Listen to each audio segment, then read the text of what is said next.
मैं अपनी प्यारी सी बहनों और बेटियों के लिए बहुत ही इम्पोर्टेंट, बहुत ही काम की टिप्स, ट्रिक्स, आइडियाज़ लेकर आती हूँ।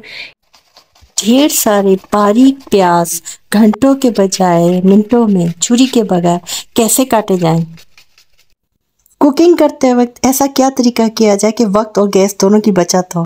ये कौरमे के लिए, पुलाव के लिए, मटर का पुलाव, जो भी पुलाव बनाना हो और दाल का तड़का लगाना हो, थोड़े सी से निकाले और तड़का गरम किया ऑयल और उसके ऊपर यानी कि डाल दिया। मछली को अगर प्रॉपर वे से वॉश ना किया जाए तो इसमें से आने वाली नागवार महक मछली के जायके को ख़राब कर देती है। इस वीडियो में मैंने बताया है कि मछली को किस तरह वॉश किया जाए कि उसका जायका लजीज और मज़ेदार हो जाए। फ्रिज की नागवार महक बू को कैसे ख़त्म किया जाए?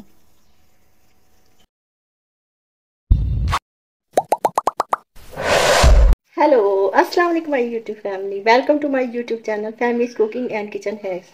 अब ढेर सारे प्याज काटने हुए बहुत ही आसान, घंटों का काम मिनटों में।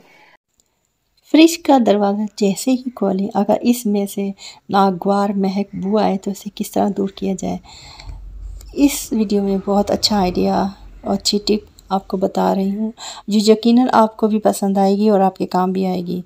इससे पहले मैंने वीडियो लगाई थी फ्रिज की सफाई कैसे करें, फ्रिज में बर्फ़ जमी हुई जो होती है उसको घंटों के बजाय मिनटों में कैसे साफ़ किया जाए और बहुत अच्छी तरह। इस सिलसिले में मैंने जो वीडियो बनाई थी इसका लिंक भी मैंने अपनी इस वीडियो में मैंने दिया है जो यकीनन आपको पसंद आएगा और आपके काम भी आएगा।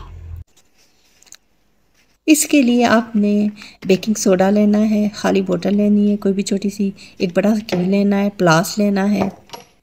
अब प्लास में कील को अच्छी तरह फिट करके उसे आग पे चूल्हे पर गरम करें और ये जो एम्प्टी बोतल ली है मैंने, छोटी सी डिबिया ली है प्लास्टिक की, उसके ढक्कन में अच्छी तरह सुराख करने हैं और गरम कर कर के इसमें सुराख करते रहें। जैसे कील अगर ठंडा लगे, अच्छी तरह सुराख ना हो तो उसे दोबारा चूल्हे पर रख के गरम कर लें और प्लास को अच्छी तरह से पकड़ें मजबूती के साथ। और कील भी थोड़ा सा मोटा लेना है, बहुत पतला सा नहीं लेना ताकि इसमें अच्छी तरह सुराख हो जाए। ये पूरे गोल राउंड तरीके से सुराख करने हैं जिस तरह मैं सुराख कर रही हूँ इस डब्बी के ढक्कन में।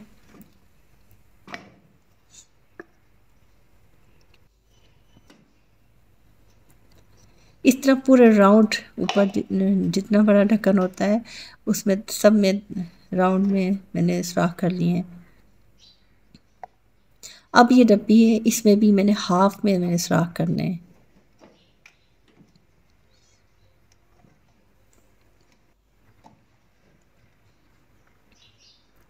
ये देखिए मैंने काफ़ी सारे सुराख कर दिए हैं।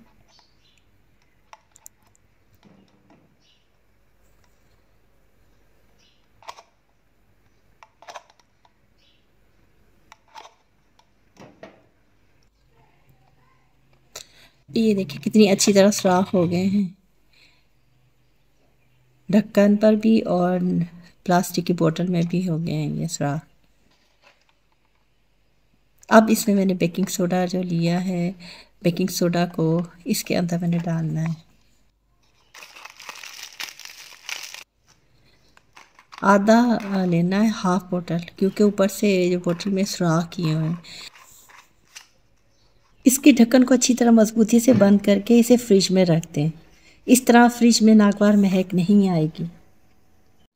फिश को वॉश करने से पहले मैंने किचन ग्लव्स पहन लिए। अब मैं किस तरह से वॉश करती होती हूँ, इसकी स्मेल को दूर करने के लिए मैंने सॉल्ट लिया है।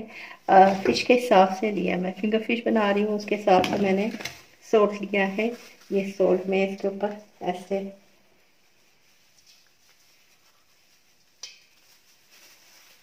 इस तरह मल के इसको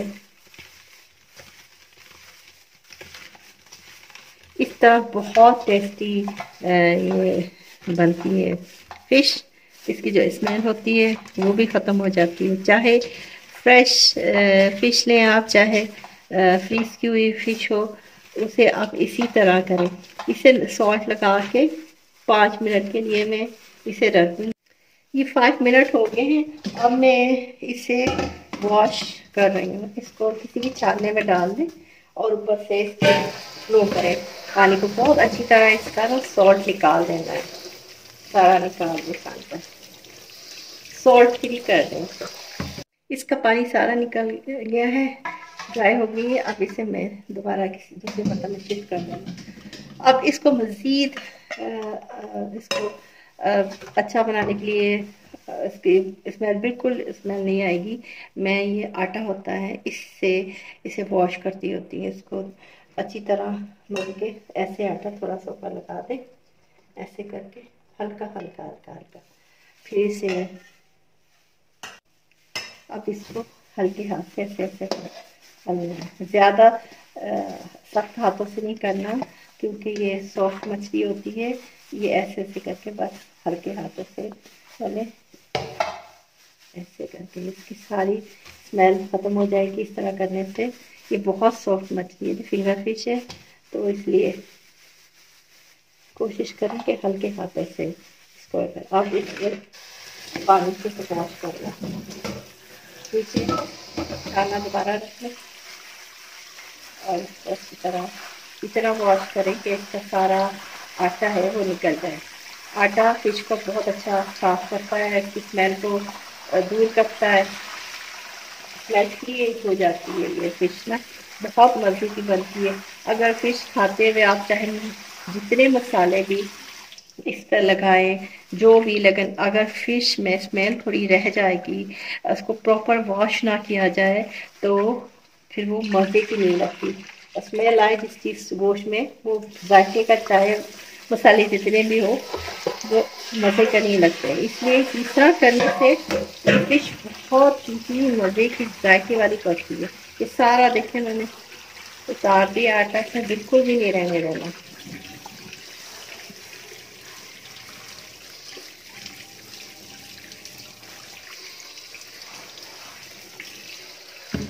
इसे मैंने बहुत अच्छी तरह वॉश कर लिया है। और अब कौरमे के प्याज बारीक काटने होते हैं, इसके लिए बहुत कोई तरीका मैंने बताया। ये चीज़ कटर है, इसकी मदद से घंटों का काम मिनटों का काम सेकंड्स में होता है।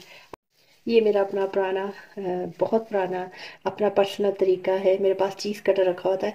एक दफ़ा अचानक ही मैंने ऐसे इससे मैंने कहा चीज़ काटा जाता है, प्याज काट के देखूँ। ऐसे काटने से मुझे हुआ कि एहसास हुआ कि तो बहुत जल्दी क्विक काम करता है। व्यूअर्स, मैं आपको जो भी तरीके बताती हूँ अपने कुकिंग के सिलसिले में, मेरे अपने एक्सपीरियंसेस होते हैं जो मैं आपसे शेयर करती हूँ। तो उम्मीद है कि आपको मेरे ये तरीके पसंद आएंगे। अगर चीज़ कटर नहीं है तो ग्रेटर से भी ये काम लिया जा सकता है चीज़ कटर के बजाय। ये काम की तरफ देखते हैं। देखिए, बिस्मिल्लाहिर्रहमानिर्रहीम। अगर आप मेरे चैनल पर नए हैं तो सब्सक्राइब करना ना भूलें, बेल आइकन को ज़रूर प्रेस करें ताकि हर नई आने वाली वीडियो का नोटिफिकेशन आपको मिल जाए।